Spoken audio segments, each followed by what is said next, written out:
Ladies and gentlemen, my name is Chao. I'm a Mongolian scholar born in Xinjiang. I had worked as judge in Urumqi for more than 10 years, and I'm currently engaged in research on the human rights protection at the Northwest University of Political Science and Law in Xi'an, Shanxi province. The right to education is a basic right ensured by the state.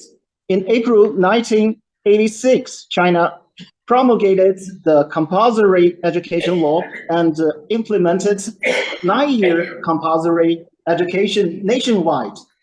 The state uniformly implements compulsory education for all school-age children and adolescents and emphasizes that this is a public welfare undertaking that the state must guarantee. And no tuition or miscellaneous fees are charged on the basis of the mechanism established by the state to guarantee funds for compulsory education. Xinjiang has also begun to universalize 9-year compulsory education from primary school to junior high school. Many children from poor families around me, including Han and ethnic minorities, enjoying these basic rights of citizenship equally and have the opportunity to receive education. At present, Xinjiang has begun to gradually popularize the 15-year free education from preschool to senior high school and has established a complete financial assistance policy system for poor students to ensure that no students will drop out of school and that young people of all ethnic groups living in Xinjiang fully enjoy the right to education. Many of my high school classmates were from agricultural and pastoral areas. Because of the long distance, they cannot return home to rest after school. For them, there was no better option than to live in the school they attended. However, at that time, the school could not provide boarding conditions due to financial constraints. So these students could only choose to live to rented houses. In order to save money, some students rented old houses in poor condition on the edge of the city.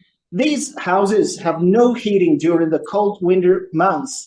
Not only the conditions were difficult, but there were also great safety risks.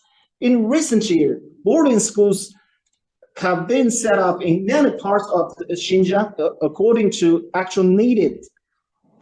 In order to save the problem of difficulty for children in remote agricultural and pastoral areas to attend school, to ensure the number of teachers and quality of teaching, and to ensure that young people of all ethnic groups can enjoy their right to education on an equal footing.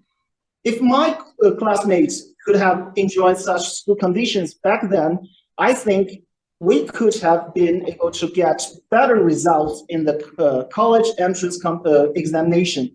Due to social, historical, natural, and other reasons, there is still a big gap in the development of social, economic, scientific, technological, educational, and cultural undertaking in Xinjiang, Xizang, and other minority areas compared with the developed coastal area of China. Although the high school I attended was a key local high school, and the teachers and classmates are all worked hard, the reality gap was also reflected in the final college entrance examination results. And for many years, there was no one student who could be admitted to Tsinghua or Peking University, which are China's top universities. Since 1997, the central and state organs, central enterprises, and 19 provinces and municipalities have begun to select a large number of outstanding talents to carry out Xinjiang aid work in the field of science and technology, education, medical care, and culture. The primary and secondary schools in Bolo, where I lived, have also received the support of teachers from Hubei University, which has also made great progress in the overall quality of local education. My high school has been built as an affiliated high school of the Central China Normal University. It has become a well-known school, attracting many students from all over Xinjiang to study here every year. And many students are admitted to China's top university every year, including many ethnic minority students. Among my parents' generation, only a handful of them had a higher education, and even fewer had a graduate education. The lack of high-level talents has become an important factor restricting Xinjiang's economic construction and social development. Since 1987, the Chinese government has organized college preparatory courses for Xinjiang ethnic minorities and in inland universities. In addition, preferential policies have been given to ethnic minority students in terms of admission requirements and scores for the college entrance examination, which has enabled many ethnic minority students in Xinjiang to have the opportunity to go to college. In order to run higher education in ethnic minority areas well, promote educational equity, and ensure the ethnic minority students have the opportunity to receive high-quality higher education. In 2006, China began to implement the projects for the cultivation of high-level talents from ethnic minority groups to train postgraduate and doctoral students from ethnic minorities. My wife and I are both beneficiaries of this policy. With the support of this policy, we complete our master's studies and benefited from the special funding policy during the period of the postgraduate study. All tuition fees were covered by the state, and corresponding living allowances were provided. The impact of this policy has been far-reaching. Many ethnic minority students have returned to their hometown to work after completing their studies. After returning to their hometowns, these high-level talents have greatly promoted the economic development and social progress of ethnic minority areas, and have greatly improved the quality of work in various fields in the localities.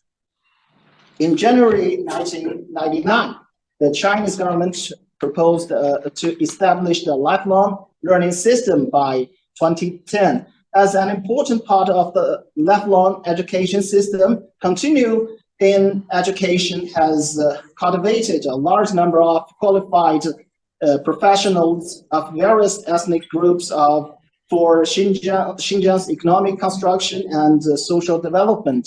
When I first came to work in Xinjiang, there were only a handful of staff members in my unit with graduate degrees. Continuous education provided my colleagues with the opportunity to receive higher education and various types of training through multiple channels. By the time I left, about 50% of the young judges had graduate degrees. With the support of the lifelong education system, my wife and I both completed our doctoral studies while working in Xinjiang and successfully obtained our doctorates. The right to education is a sine qua non for escaping poverty, achieving development, participating in society, and realizing one's self-worth.